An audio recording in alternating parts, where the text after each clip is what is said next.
Baba yetu yetu liye mbinguni yetu yetu amina. Baba yetu yetu liye jina lako wewe tukuzwe. Baba yetu yetu liye mbinguni yetu yetu amina. Baba yetu yetu liye jina lako wewe tukuzwe.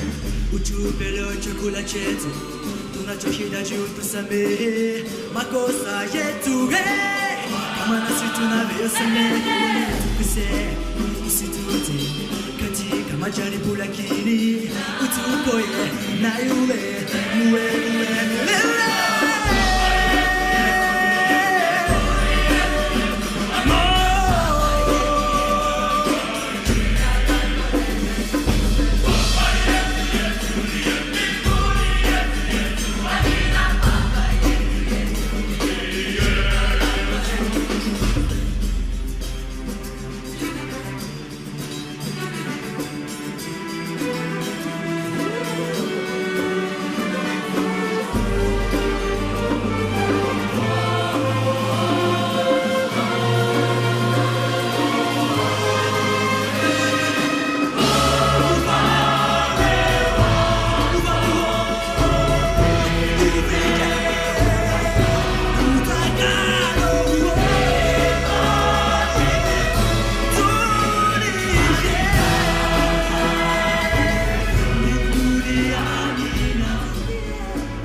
Majaribu lakini utuokoe na yule